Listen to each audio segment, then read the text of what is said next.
I'm Olivia, 34 years old, and in my family's eyes, I'm the ultimate failure. Why don't you get a respectable job? My mom snaps at every family dinner, her voice dripping with disappointment. My sister, always quick to laugh, chimes in, mocking my career in event planning as just throwing parties. They think I'm stuck in a dead-end job, barely scraping by.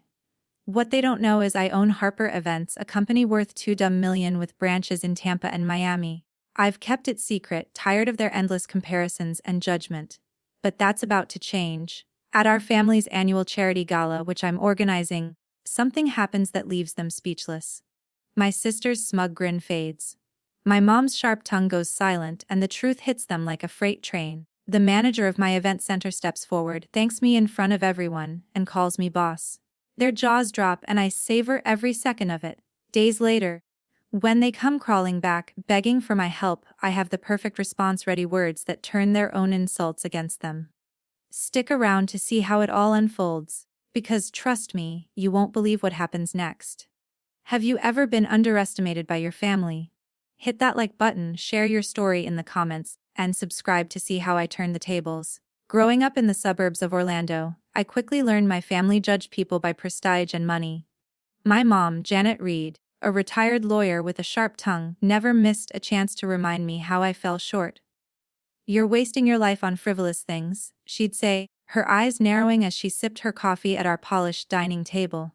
My sister, Donna Reed, 5 years older and a hotshot financial lawyer, would smirk and add, "Yeah, planning parties isn't exactly a career." Their words stung, but I swallowed the hurt, knowing they'd never understand my passion for creating moments that mattered. My dad, Philip Reed, a civil engineer who spent his days designing bridges, stayed quiet during these attacks. He'd nod along with Mom, avoiding my gaze, his silence louder than her lectures. The only person who saw me was my Aunt Marie Sullivan, a retired educator with a warm smile. Aunt Marie would pull me aside after family dinners, her voice soft but firm. "Fiona, don't let them dim your light. You're meant to create, not conform," she'd say, squeezing my hand. Those words kept me going even when I felt like an outsider in my own home. From as early as I can remember, our family revolved around Donna's achievements. At 13, I watched Mom pin Donna's high school valedictorian certificate on the living room wall, her face glowing with pride. "This is what hard work looks like," she declared, glancing at me as if I'd never measure up. Donna soaked it up, her confidence unshakable. She'd landed a full-ride scholarship to law school, and by her mid-20s she was closing deals with big banks in Orlando. Every family gathering became a stage for her to shine, while I was the shadow no one noticed. I wasn't idle, though. At 15, I organized my first school event, a talent show for the drama club. I spent weeks coordinating performers, designing posters, and begging the principal for a bigger budget. The auditorium was packed, and when the crowd cheered, I felt alive. But when I told Mom about it, she scoffed. "That's cute, Fiona, but it's not a real skill. You need something stable like Donna." My sister laughed, tossing her hair. "Maybe you can plan my victory party when I make partner." She teased, her tone dripping with condescension. I bit my lip, hiding the fire in my chest. Those moments piled up over the years. At 17, I planned a charity bake sale that raised $3,000 for a local shelter. Aunt Marie was there, clapping louder than anyone, but Mom barely acknowledged it. "Focus on your grades," she said, dismissing my effort. "You're not going to college to play party planner." Donna chimed in, rolling her eyes. "Yeah, Fiona, don't waste your time on that stuff." Their words carved a hollow space inside me, but they also lit a spark. I knew I'd prove them wrong, not for their approval but for myself. Dad's silence hurt in its own way. He wasn't cruel like Mom or smug like Donna, but his lack of defense spoke volumes. Once at a family barbecue, I overheard him talking to a neighbor about Donna's latest case win. "She's going places," he said, his voice full of pride. When I mentioned my role in organizing the school's spring festival, he just patted my shoulder. "That's nice, Fiona," he mumbled, turning back to his beer. I wanted to scream, but instead I poured my energy into my passion. Aunt Marie was my lifeline. She'd show up at my school events, her camera ready, capturing every detail. "You have a gift, Fiona," she told me after I organized a community fair at 16. "You bring people together. That's worth more than any paycheck." Her belief in me was a shield against Mom's criticism and Donna's mockery. While my family saw my work as a hobby, Aunt Marie saw it as my future. She didn't know it then, but her words planted the seed for everything I'd become. By the time I was 18, I'd made a promise to myself I'd build a life on my terms, no matter what my family thought. Their constant comparisons to Donna, her degrees, her corner office, her polished suits only fueled my determination. I wasn't going to be the failure they labeled me as. I'd show them that my frivolous passion could move mountains, even if they never saw it coming. When my sister signed a major deal with an investment bank, I started a part-time job at a local event company. At 18, I enrolled at the University of Central Florida, diving into event management with a fire I couldn't explain. While Donna was celebrated for her law projects, I was mapping out my future, determined to turn my passion into something real. UCF's program was rigorous. Classes on logistics, budgeting, and marketing filled my days, but it was the hands-on work that lit me up the chance to create experiences that left people smiling. My first gig was at 19, a part-time role with Orlando Events, a small firm handling corporate conferences and weddings. I was the grunt hauling chairs, checking guest lists, troubleshooting last-minute crises like a missing caterer. One night at a chaotic gala for a tech startup, I fixed a projector malfunction seconds before the CEO's speech. The client shook my hand, grinning. "You're a lifesaver, Fiona," she said. That moment hooked me. I wasn't just moving tables, I was making things happen. At 20, I met Cynthia Ward, a veteran event planner whose name carried weight in Orlando's industry. She was in her 50s, sharpied with a knack for turning chaos into perfection. I was assigned to her team for a charity auction at a downtown hotel. I watched her negotiate with vendors, calm a panicked client, and transform a bland ballroom into a dazzling venue all in one afternoon. After the event, she pulled me aside. "You've got instinct, Fiona," Cynthia said, "but instinct needs strategy. Stick with me and I'll show you how to run the show." I hung on to her every word. Cynthia became my mentor, teaching me the art of event planning. She showed me how to read a client's needs before they spoke, how to stretch a budget without cutting quality, and how to build a network of vendors who'd answer your call at midnight. "It's not just logistics," she'd say, pointing at her temple.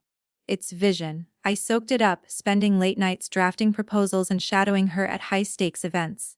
By my junior year, I was coordinating small weddings on my own, earning praise from clients who didn't care that I was still a student. My family, of course, saw none of this.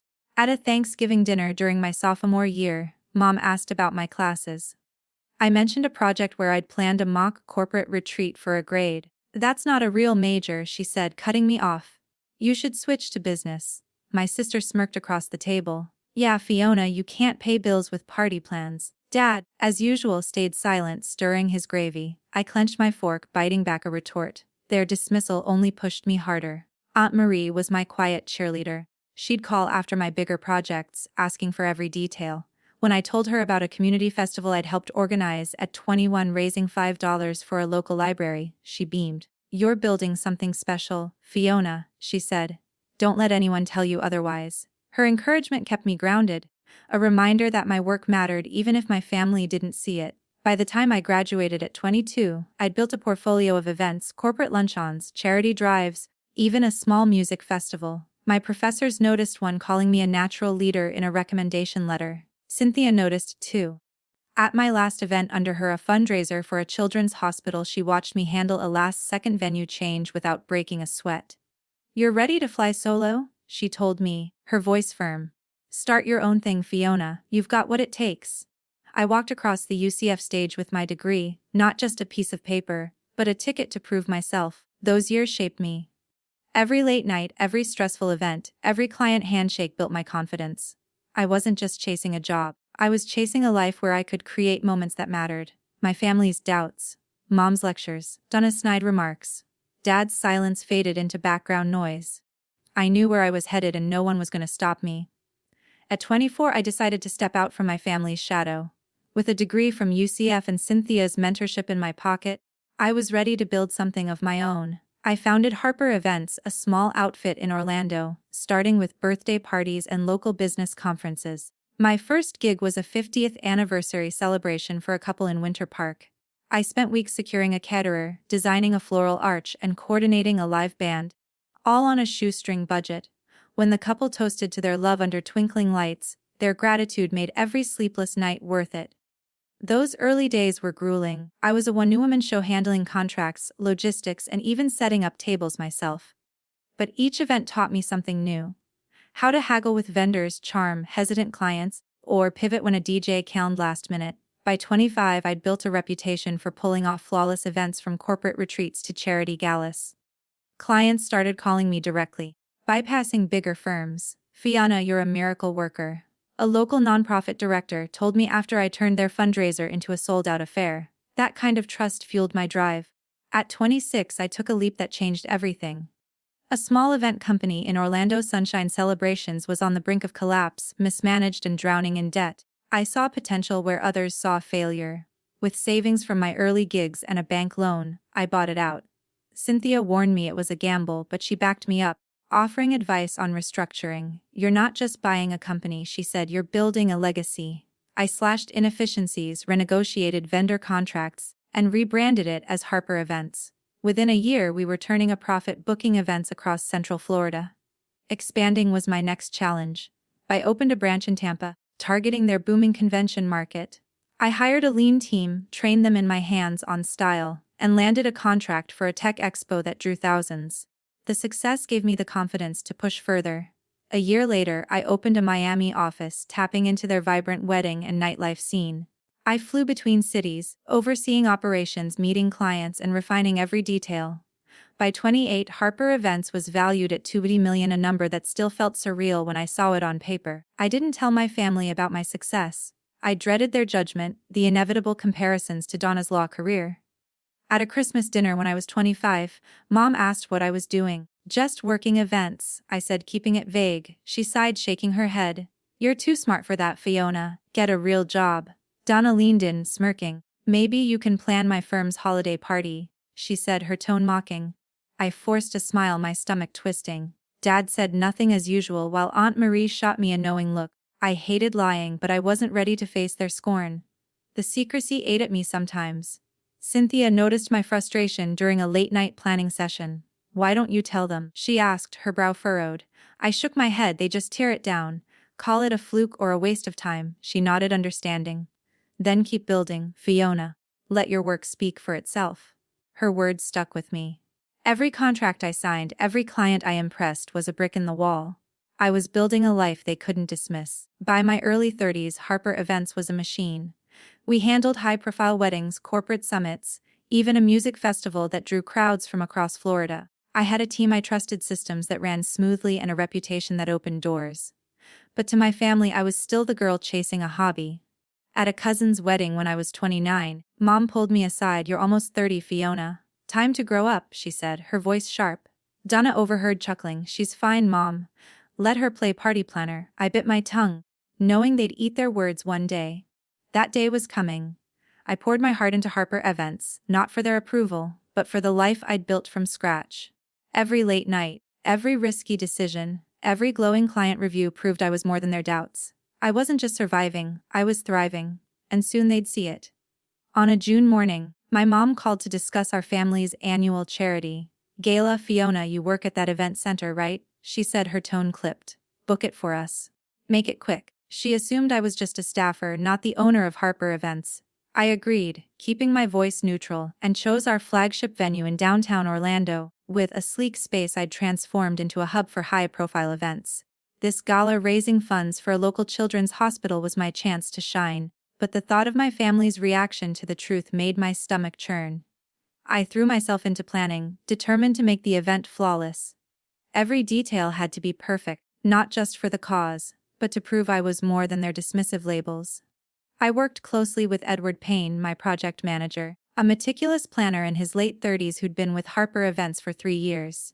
"This is our biggest event yet," Fiona Edwards said, poring over spreadsheets in my office. We mapped out a timeline. Catering secured by Tuesday, guest list finalized by Thursday, and decor installed the morning of the gala. I wanted every moment to feel seamless, from the opening speech to the final donation tally. Our guest list was ambitious. Edward and I reached out to Orlando's elite CEOs, philanthropists, even a few local celebrities. I personally called a tech mogul who'd attended our past events, convincing him to pledge a 6-figure donation. "You always deliver, Fiona," he said, his confidence boosting mine. We lined up sponsors, from a luxury car dealership to a regional bank, ensuring the event would hit our fundraising goal. Edward handled vendor negotiations, securing a top-tier caterer and a string quartet, while I designed a program that balanced elegance and impact. My family's ignorance added pressure. Mom texted daily micromanaging details she didn't understand. Make sure the food's decent, Fiona, she wrote as if I hadn't planned events for Fortune 500 companies. Donna called once, her voice the smug. Don't mess this up, it's important for Mom's reputation. I rolled my eyes, biting back a retort. They had no idea I was running the show, not fetching coffee for some boss. Dad stayed silent as always while Aunt Marie sent an encouraging note. You've got this, Fiona. Her faith kept me grounded. The closer the event got, the more my nerves frayed. I lay awake at night imagining scenarios. Mom scoffing at my work, Donna making a snide remark in front of guests. What if they found out I owned Harper Events? Would they mock me even more, calling it a fluke? Or worse, would they try to take credit? I confided in Cynthia over coffee. You're not doing this for them, she reminded me, her voice steady. You're doing it for you and for the kids this gala will help. Her words refocused me. This wasn't about proving them wrong. It was about doing what I loved. Edward and I ran a final walk through the day before. We checked the lighting, tested the sound system, and triple-checked the seating chart. This is going to be a home run, Edward said, clapping me on the shoulder. His confidence eased my tension, but doubts lingered.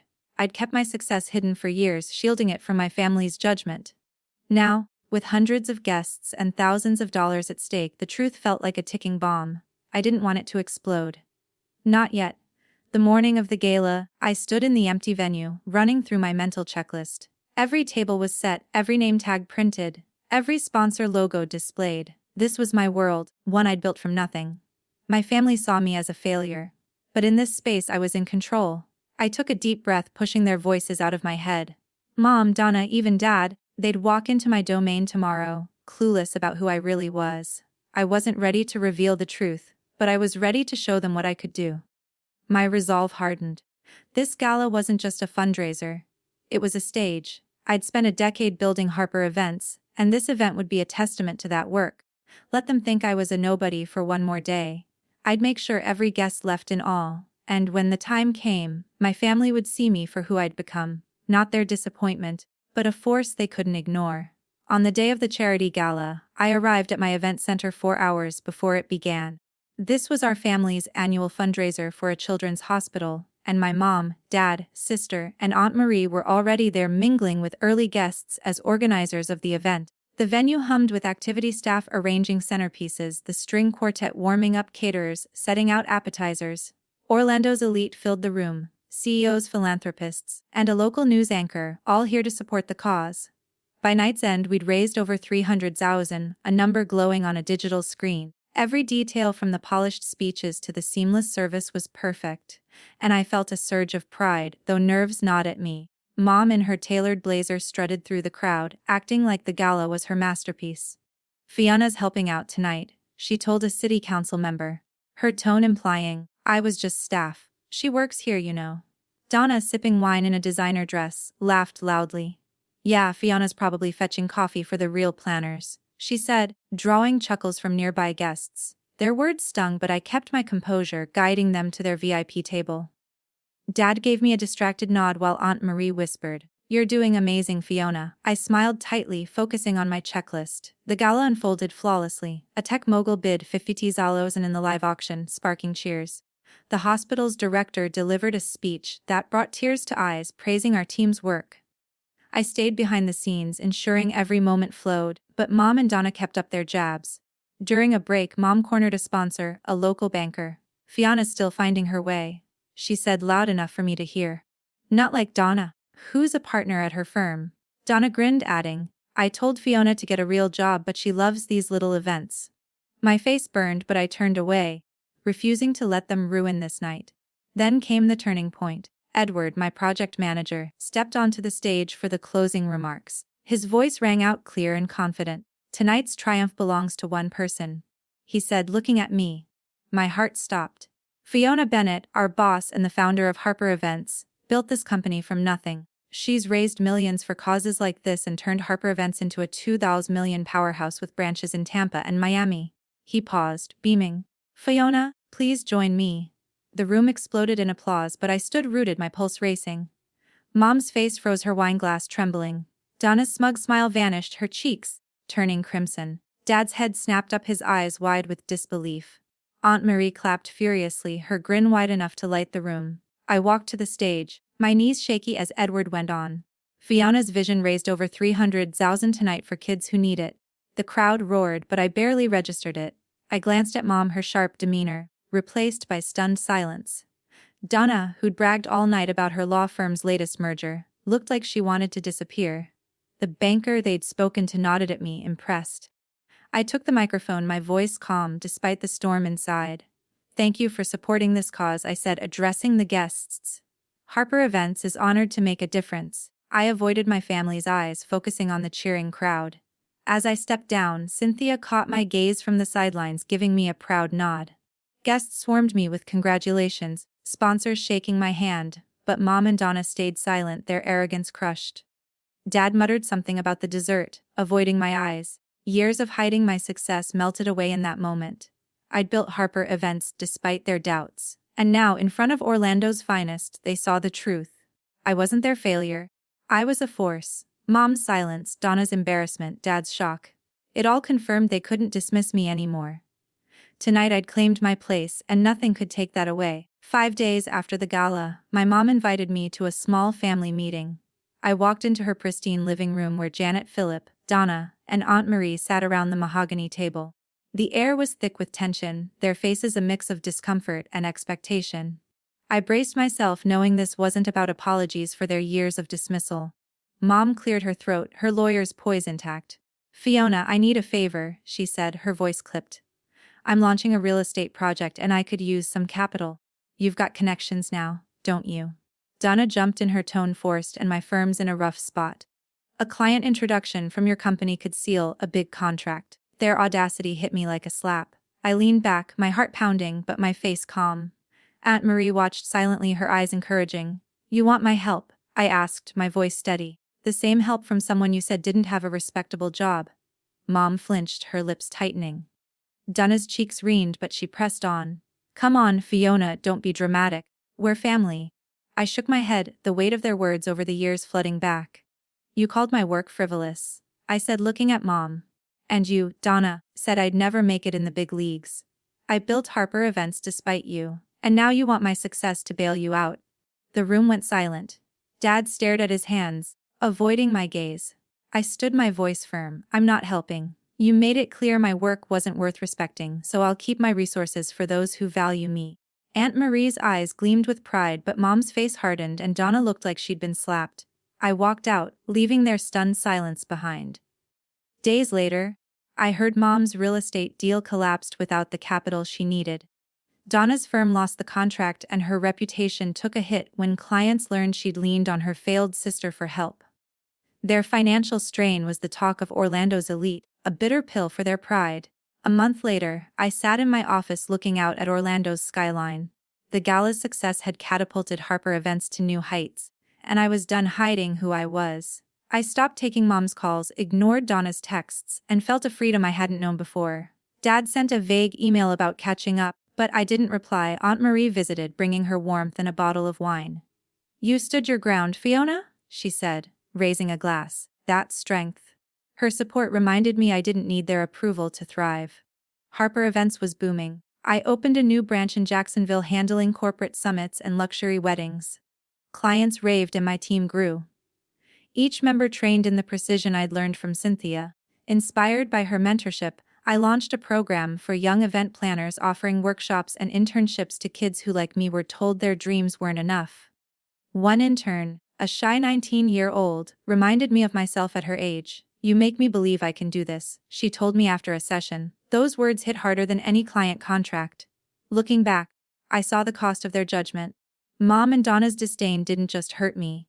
It blinded them to my potential. And now they paid the price.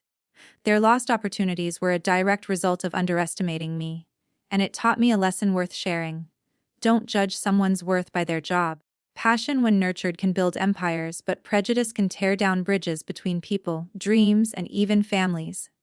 I'd spent years proving myself not for them but for me. Now I lived free, surrounded by those who saw my value, like Aunt Marie and Cynthia, who never doubted what I could do. To everyone who's followed my story, thank you for listening. Your support means more than you know. I hope my journey resonates. Whether you're chasing a dream or fighting to be seen, what did this story make you think about? Share your thoughts. I'd love to hear them. Let's keep lifting each other up because no one's passion is too small to change the world.